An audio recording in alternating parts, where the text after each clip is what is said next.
नमस्कार दोस्तों, आज की इस वीडियो में मैं आपको बताने वाला हूँ विजन बोर्ड के बारे में। विजन बोर्ड क्या है, विजन बोर्ड कैसे काम करता है, विजन बोर्ड को कैसे बनाया जाता है और कैसे विजन बोर्ड से आपकी सभी डिज़ायर्स इजीली मैनिफेस्ट हो सकती है।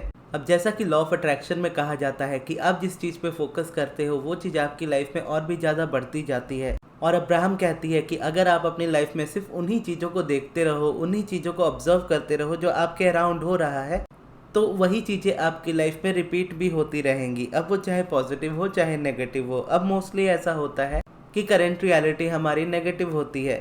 हम उसको चेंज करना तो चाहते हैं लेकिन कर नहीं पाते हैं, क्योंकि करंट रियलिटी से फोकस हटा पाना हमारे लिए बहुत ज़्यादा मुश्किल हो जाता है। और जैसा कि कहा जाता है कि आप किसी चीज़ से फोकस डायरेक्टली हटा नहीं सकते। आपको अगर किसी चीज़ से फोकस हटाना है तो उसके लिए आपको एक न्यू फोकस बिल्ड करना होगा। जैसे हैबिट्स को लेकर के हम बोलते हैं कि बुरी आदतों को छोड़ना है तो आपको अच्छी आदत अपनानी पड़ेगी। जब आप अच्छी आदत अपना लोगे तो बुरी खुद ब खुद छूट जाएगी। ठीक उसी तरीके से जो हमारा विजन होता है, यानी देखने का नज़रिया, या हम जो चीज़ देख रहे हैं उसे हम विजन बोलते हैं। तो हम एक नया नज़रिया लेते हैं और उस नए तरीके से दुनिया को देखते हैं, हमारी दुनिया को देखते हैं, जिसमें हम विजन बोर्ड बनाते हैं और विजन बोर्ड में कुछ ऐसे पिक्चर्स को लगा देते हैं जो हमारी डिज़ायर्स को लेकर के सही हो।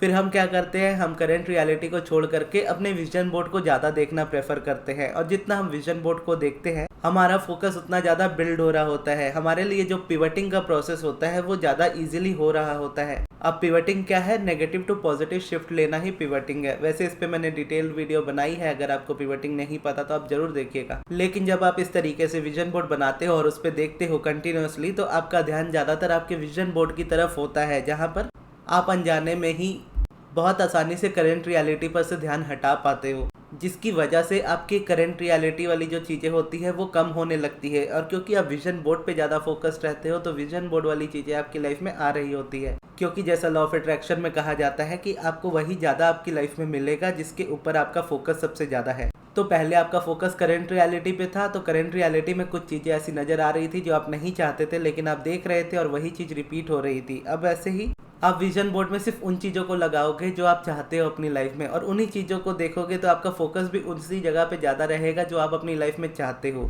तो जो आप चाहते हो फिर वो आपकी लाइफ में आता है। अभी अब्राहम इस चीज़ को एक कोट की तरह बोलती है कि फोकस करो उस चीज़ पे ज़्यादा जो आप चाहते हो और उस चीज़ पे कम जो आप नहीं चाहते हो, और ऐसा करने से आपकी लाइफ में सारे चेंजेस आ जाएंगे। और ये करने में विजन बोर्ड आपको हेल्प करेगा।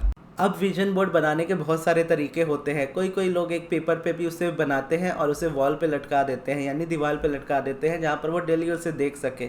सबसे बेस्ट, पुराना और ऑथेंटिक तरीका विजन बोर्ड बनाने का यही है, जहाँ पर आप उसे वॉल पे लगाते हो और उसके बाद आप उसे डेली बेसिस पे देखते हो। लेकिन बहुत से लोग कंफर्टेबल नहीं होते हैं इस चीज़ को लेकर, तो इस जगह पर आप अपना एक बुक की तरह इसे बना सकते हो। यानी आप एक डायरी लेते हो, डायरी के हर एक पेजेस में अपनी डिज़ायर्स को पोस्ट करते हो, यानी फ़ोटो की तरह उसको लगाते हो। या फिर आप एक ऐसा कर सकते हो कि आप एक न्यू इंस्टाग्राम पेज बना सकते हो और उस पेज को पूरी तरह से प्राइवेट रख सकते हो, और उसमें आप वही फ़ोटोज़ पोस्ट करो जो आपको अच्छी लगती हो और जो सिर्फ आप ही देख पाओ। और इसी तरीके से एक और चीज़ है पिंटरेस्ट। पिंटरेस्ट एक ऐप है जहाँ पर आप एक साथ बहुत सारी इमेजेस को रख सकते हो, जो एक विजन बोर्ड की तरह काम आती है। उसमें बस आप क्या करते हो, आप एक प्लेलिस्ट की तरह एक फ़ोल्डर बना लेते हो और उस फोल्डर के अंदर अपना नाम दे देते हो कि विजन बोर्ड दिस ईयर। जैसे अगर आप न्यू ईयर के टाइम पे बनाते हो तो आप जो नया साल आ रहा होता है वो लिखते हो, जैसे my vision board 2025, my vision board 2026। अगर न्यू ईयर में विजन बोर्ड नहीं बना रहे हैं तो हम लिखेंगे माई विजन बोर्ड, बस इतना ही। और उसके बाद उसमें वो सारी पोस्ट या फोटोज़ आपको खुद ही पिंटरेस्ट पे बहुत सारी मिल जाती है, तो उन फोटोज़ को बस आपको कॉपी पेस्ट कर लेना होता है। एक तरीके से आप बोलो उसको सेव कर लेना होता है, और उसके बाद पूरे दिन में आपको जब भी टाइम मिले आप एक बार खोल करके उसको देख लेते हो, या नहीं भी देखते हो तो चलता है। लेकिन मोस्टली ऐसा कहा जाता है कि आपको देखना है ताकि आप फोकस बिल्ड कर पाओ उस जगह पे। तो यहाँ पर आप तरीका जो भी चूज़ करोगे वो आप इस तरीके से कर सकते हो। एडिटिंग इस जगह पे बहुत ज़्यादा आपको हेल्प कर सकती है। बेसिक लेवल की एडिटिंग हर किसी को आती है, या फिर अगर ना भी आती हो तो आप ट्यूटोरियल्स की हेल्प ले सकते हो। अब आपको क्या करना है, आपको अपने हिसाब से चूज़ करना है कि आप किस तरीके का विजन बोर्ड बना रहे हो। अब सबसे पहले अगर आप कार्डबोर्ड वाला विजन बोर्ड बना रहे हो जिसे आप वॉल पे लगाओगे, तो आपको कुछ फ़ोटोस एडिट करनी होंगी अपनी हिसाब की। अगर आप मान लीजिए ट्रैवल करना चाहते हो कहीं फॉरेन कंट्री में, तो आप अपनी कोई भी एक स्ट्रेट फ़ोटो लोगे लैंडस्केप या पोर्ट्रेट फॉर्मेट में। उसके बाद आप रिमूव बैकग्राउंड वाली वेबसाइट पे जा सकते हो, और रिमूव बैकग्राउंड वाली जो वेबसाइट होती है वो आपको फ्री में ही मिल जाती है गूगल पे ही।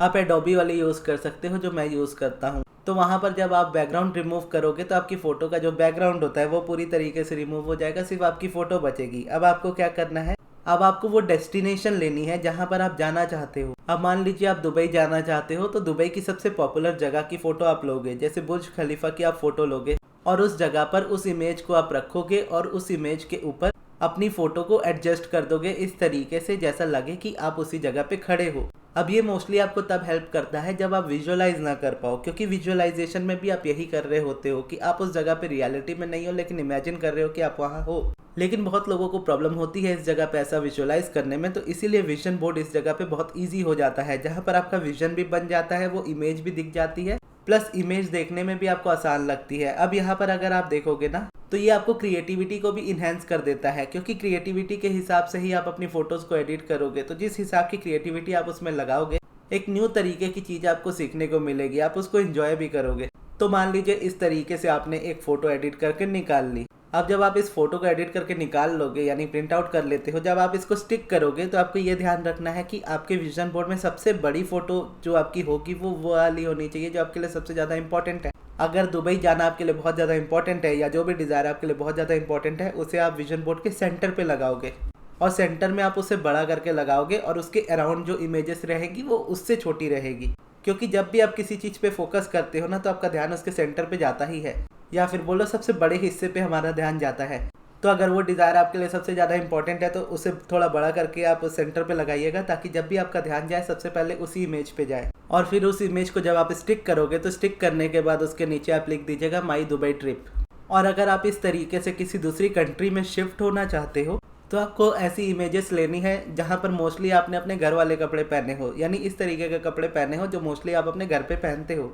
और जिस कंट्री में आप जाना चाहते हो और जिस जगह पे रहना चाहते हो उस एरिया में घर कैसे होते हैं वो घर आप ऑनलाइन देख सकते हो और उसके बाद उसकी इमेज को डाउनलोड कर सकते हो। और उसके बाद जो आपकी वाली इमेज है उसका बैकग्राउंड रिमूव करके आपको इस वाली इमेज को इसमें मर्ज कर देना है, जहाँ पर आपको ऐसा लगे कि आप उस घर के सामने खड़े हो जिस कंट्री में आप रहना चाहते हो। फिर जब आप उसको स्टिक करोगे अपने विजन बोर्ड पे उस इमेज को, तो नीचे आप लिखोगे सेटल्ड इन ऑस्ट्रेलिया या settled in America, settled in Canada, जहाँ पे भी आप रहना चाहते हो उस हिसाब से। और अगर आप मैरिज मैनिफेस्ट कर रहे हो किसी अननोन पर्सन के साथ, तो ऐसे वाली सिचुएशन में आप जस्ट एक ऐसे हैप्पी कपल का फोटो ढूंढोगे जो आपकी मैरिज लाइफ से रेजोनेट हो। यानी हमारे रिलीजन या कल्चर के हिसाब से हमारी मैरिजेस तरीका भी डिफरेंट होता है, यानी पूरा कल्चर ही डिफरेंट होता है। तो अगर आप क्रिश्चियन हो या मुस्लिम हो या हिंदू हो या सिख हो, तो उस हिसाब से आप अपना कोई कपल वाला इमेज देखोगे जहाँ पर आपको उनके चेहरे ऐड करने की ज़रूरत नहीं है, आप उनके हाथों तक ही चीज़ों को देख सकते हो। और इस जगह पे जो भी आपको रेजोनेट करे उस तरीके से आप उसको ले सकते हो इमेज को। जैसे दो लोगों के हाथों में मेहंदी लगी है और दोनों ने एक दूसरे का हाथ पकड़ा है,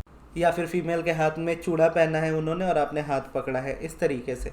तो ये इमेज बस आपको रिसेंबल करेगी कि आपकी मैरिज हो चुकी है। अब इसको जब आप स्टिक करोगे अपने विजन बोर्ड पे तो आप लिखोगे happily married to my life partner, या फिर हैप्पीली मैरिड जस्ट, या ऑब्वियसली स्पेसिफिक पर्सन वाला है तो आप घर के सामने सबके सामने तो लगाओगे नहीं उन चीज़ों को, लेकिन स्टिल अगर लगा सकते हो तो इसी तरीके से आप इमेज को लगा सकते हो। जहाँ पर आप चाहो तो चेहरा रख सकते हो, अगर आपको बहुत रेजिस्टेंस आती है तो चेहरा नहीं भी रखोगे चलेगा, और नीचे लिखोगे happily married with my SP. और इसी तरीके से बस आपको अपनी क्रिएटिविटी का इस्तेमाल करना है और देखना है कि कौन सी इमेज आपको विजुअली ज़्यादा बेटर फील कराती है उस चीज़ को रखने को लेकर के। और इसका एक एग्जांपल भी मुझे याद है कि किसी ने मुझे अपनी सक्सेस स्टोरी के तौर पे भेजा था। उनको एक पर्टिकुलर कॉलेज में ही एडमिशन चाहिए था, यानी उसी कॉलेज में वो जाना चाहती थी एज अ स्टूडेंट, और वो इंडिया के सबसे बड़े और नामी कॉलेजेस में आता है। तो हर एक स्टूडेंट का ये ड्रीम होता है कि मुझे इस कॉलेज में एडमिशन मिल जाए तो मेरी लाइफ एकदम बेस्ट रहेगी। तो उन्होंने उस कॉलेज में अपना एडमिशन लिया था और उन्होंने क्या किया था, बस उस कॉलेज की फ़ोटो निकाली थी गूगल से, कैंपस की, जहाँ पे कुछ सीढ़ियाँ थी और सीढ़ियों पे लोग खड़े होते हैं या वहाँ पर बैठ करके वो लोग फ़ोटो खिंचाते हैं। तो उस तरीके से उन्होंने बहुत सारी इमेजेस देखी, उसके बाद एक ऐसी इमेज ढूंढी जहाँ पर कोई नहीं था उस सीढ़ी पे, जस्ट कॉलेज था। उस इमेज को लिया और उस इमेज को साइड रखा, उसके बाद अपनी एक फ़ोटो ली जहाँ पर वो बैठी हुई थी और उन्होंने बैकग्राउंड को रिमूव कर दिया अपनी वाली इमेज में से और अपनी इमेज को अपने कॉलेज वाली इमेज के साथ मर्ज कर दिया, जहाँ पर ऐसा लग रहा था कि वो कॉलेज की सीढ़ी पर बैठी है। अब इस चीज़ को उन्होंने अपने विजन बोर्ड पे लगाया और ये चीज़ एग्जैक्टली उनकी मैनिफेस्ट हो गई उसी साल। अब वो फ़ोटो उन्होंने मुझे उस टाइम पे भेजी थी और कहा था कि मैं आगे ना शेयर करूँ इस फ़ोटो को, तो इसीलिए मैंने वो फ़ोटो कभी शेयर नहीं की।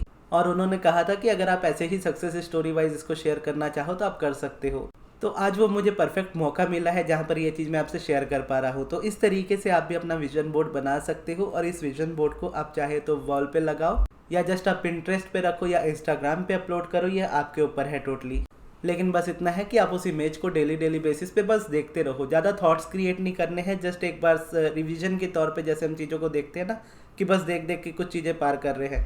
जैसे बचपन में हम अपनी पुरानी फ़ोटो एल्बम्स देखते थे तो एक के बाद एक फ़ोटो से हम पलटी कर करके देखते रहते थे, बस उसी तरीके से आपको विजन बोर्ड देखना है और देखते देखते वो चीज़ें आपकी फिजिकल रियलिटी बनने लगेंगी। तो ये थी हमारी आज की वीडियो। आपको ये वीडियो कैसी लगी कमेंट्स में ज़रूर बताइएगा और इस वीडियो को यहाँ तक देखने के लिए बहुत बहुत धन्यवाद।